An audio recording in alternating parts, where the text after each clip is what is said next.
Anak laki-laki itu ingin tidur di kuburan ini. Tapi di sebelahnya ada wanita lain.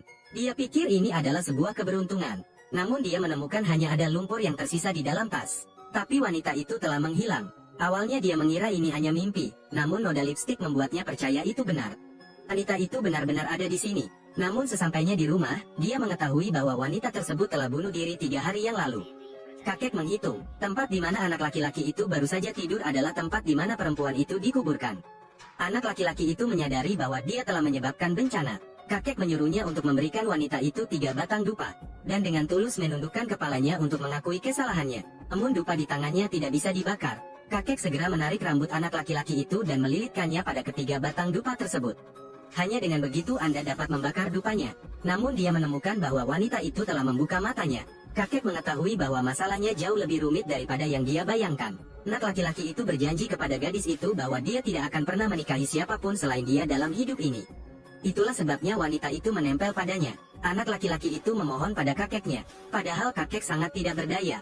Namun untuk menyelamatkan cucunya, ia hanya perlu melakukan upaya terakhir. Yaitu pergi ke kuburan massal, mencari peti mati tua, mencabut semua paku di atasnya. Lalu memakukan peti mati wanita itu. Meski pemuda itu sangat ketakutan, dia hanya bisa mengikuti. Dia menyalakan lilin. Kakek berkata jika lilinnya padam, kamu harus pergi. Kalau tidak, itu akan berbahaya. Pemuda itu mulai mencabut paku.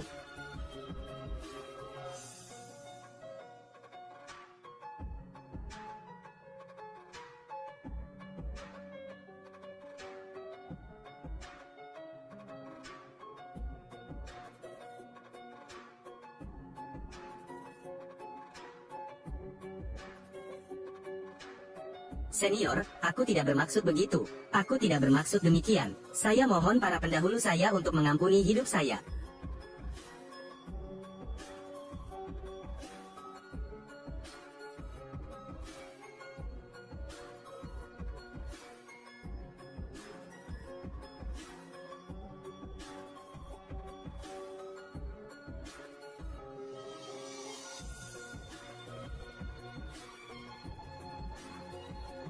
Setan mundur.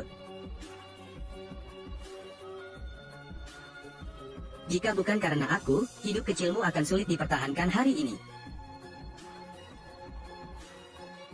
Kalau begitu terima kasih senior. Pinjam Yingguan, temukan paku iblis. Siapa yang mengajarimu itu? Itu kakekku, paku setan, kerusakan 10 tahun. Anda telah melanggar tabu. Meskipun kamu menyelamatkanku, kamu tidak bisa menyalahkan orang baik. Bagaimana kakekku bisa menyakitiku? Siapa kakekmu? Transan Ha. Bagus sekali, Transan Ha. Ia takut mati, sehingga ia membiarkan keponakannya melakukan perbuatan asusila. Paku setan, kerusakan 10 tahun. Dia meminjam 6 paku. Anda harus menyiapkan peti mati. Mustahil. Kakek saya sangat berani. Bagaimana dia bisa menyakitiku? Nama anak itu agak tidak biasa. Saya. Apa maksudmu? Apakah Anda lahir pada tahun lunar, bulan lunar, hari lunar, jam lunar? Bagaimana Anda tahu? Aku tidak seharusnya bicara terlalu banyak. Tapi bertemu satu sama lain adalah takdir. Saya menyarankan Anda untuk berhati-hati terhadap kakek Anda. Kalau tidak, aku tidak tahu bagaimana kamu akan mati. Kakek, jadi stres, kehilangan muka? Apakah kamu sudah selesai? Kakek, aku bertanya padamu. Setiap paku yang ditancapkan ke peti mati akan memperpendek umurmu selama 10 tahun, bukan? Siapa yang memberitahumu hal itu? Seorang paman memberitahuku hal itu. Dia bilang dia ingin menyakitiku, dan menyuruhku untuk berhati-hati terhadapnya. Anda bajingan, orang luar mengatakan beberapa hal yang sudah Anda yakini.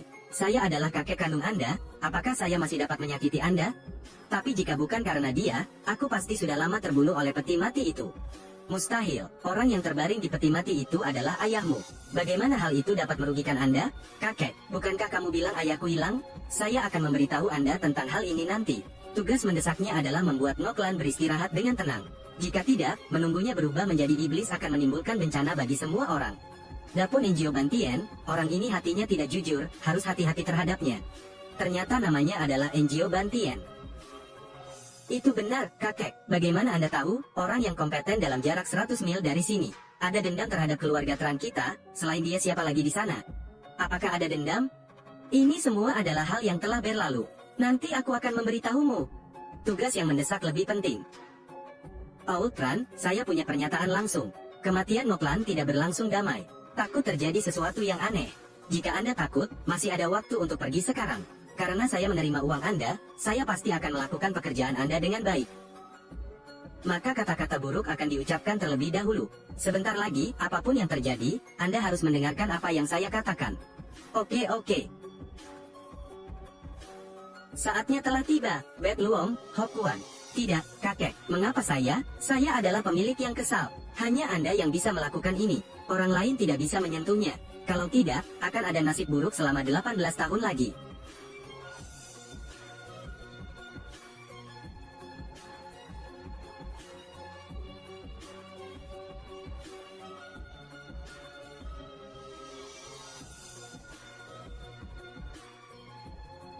Bet Luong disalibkan.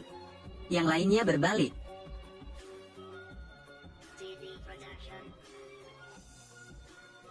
Satu paku menentukan hidup dan mati, 7 paku menekan kebencian. Bet Luong memakukan ke-7 paku di peti mati. Tutup rapat untuk Anda, mencegah kebencian menghilang. Ayo cepat, kakek, aku tidak bisa menutupnya. Gigit jari tengah, olesi darah di kuku.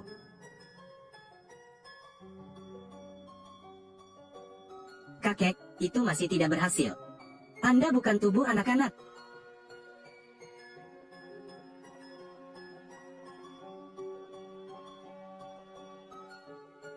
Mengapa Anda memiliki tubuh anak-anak? Ayahmu adalah anak angkatku. Sekarang bukan waktunya untuk berbicara. Masyarakat tidak perlu panik. Tidak ada apa-apa yang terjadi. Sekarang semua orang mendengarkan pengaturan saya. Bersiaplah untuk mengangkat peti mati. Jangan sentuh peti matinya. Peti mati tidak boleh menyentuh tanah. Begitu peti mati ini diangkat, ia tidak bisa menyentuh tanah hingga mencapai kuburan. Ingatlah dengan baik. Mengapa hujan terus turun saat ini? Sepertinya monster ini belum menyerah.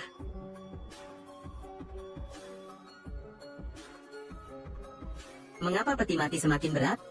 Lelah sekali, tidak bisa mengangkatnya lagi. Semuanya berusaha lebih keras, kita hampir sampai.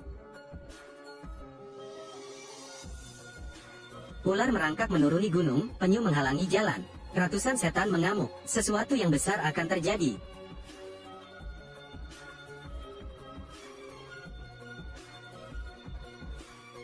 Mayat hamil, kita tidak bisa bergerak maju lagi. Mayat hamil ini sudah menjadi hal yang sangat tabu.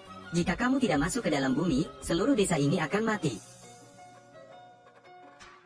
Langit dan bumi tidak terbatas. Setan mundur, segera patuhi perintah. Kakek, sepertinya baik-baik saja. Kakek, apa kabarmu? Benda ini sepertinya sudah mengkristal. Kehendak Tuhan. Dia awalnya mengira bahwa menggunakan 7 paku besi ini dapat menekan Ngoklan dan menyelesaikan masalah ini. Tanpa diduga, dia hamil. Menurut Anda apa keinginan terbesarnya sebelum dia meninggal? Mengapa Anda ingin menikah dan punya anak dengan saya? Menikah dulu baru punya anak, ini sudah menjadi aturan sejak zaman dahulu. Jadi sebelum bayi itu lahir, Ngoklan pasti akan menikahimu. Jika menikah dengan Ngoklan bisa menyelesaikan kebencian, maka saya setuju. Jika sesederhana itu akan bagus. Jiwa jahat ini bukan lagi Ngoklan. Begitu Anda dan dia menikah, Anda akan mati tanpa tempat pemakaman dan tidak akan pernah terlahir kembali. Apakah Anda menikah atau tidak, Anda tetap akan mati. Kakek, sekarang hanya ada satu jalan tersisa. Cara apa? Pergi ke desa Ngugia untuk menemukan Fuong Kayelem. Hanya dia yang bisa menyelamatkan hidupmu. Apapun yang Anda dengar, jangan berbalik. Bawalah lentera cabang pohon willow ini. Pada saat kritis, bencana dapat dicegah. Kakek saya juga meremehkan saya. Aku juga tidak bodoh. Jangan berbalik.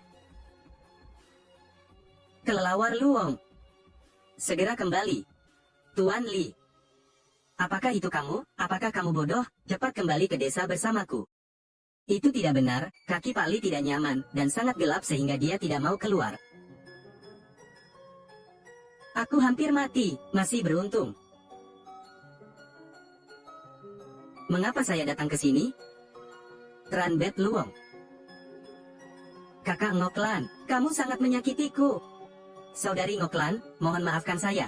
Aku tidak bermaksud menyakitimu. Bet Luong, tidakkah kamu ingin berbalik dan melihatku? Gelap saat berjalan di malam hari, jika Anda mendengar sesuatu, jangan berbalik. Berhenti berbicara.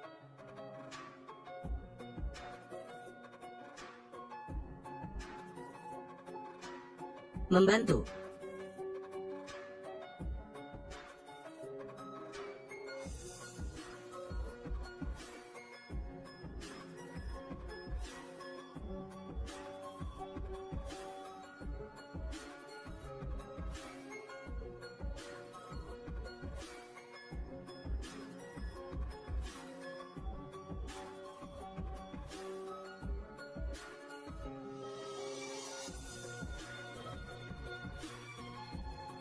Gunung-gunung kosong dari hujan baru. Raja neraka menikah. Ratusan hantu bertemu. Yang hidup menyingkir. Raja neraka menikah. Pelankan suaramu sedikit, makhluk hidup menyingkir, tidak bisakah kamu mendengar?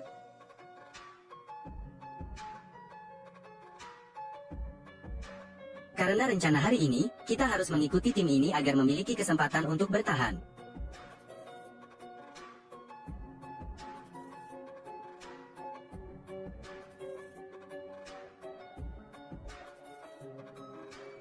Ambillah, ikuti dia.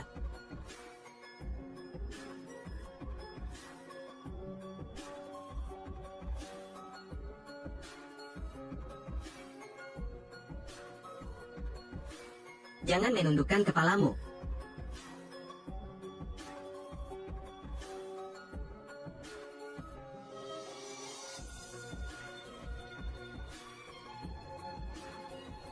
Kakek. Apakah kita sudah ketahuan? Jangan khawatir. Selama jimat itu masih ada di tanganmu, kami akan baik-baik saja. Luang dari pemandangan yang indah. Raja neraka menikah. Orang meminjam jalan, yang hidup menjauh.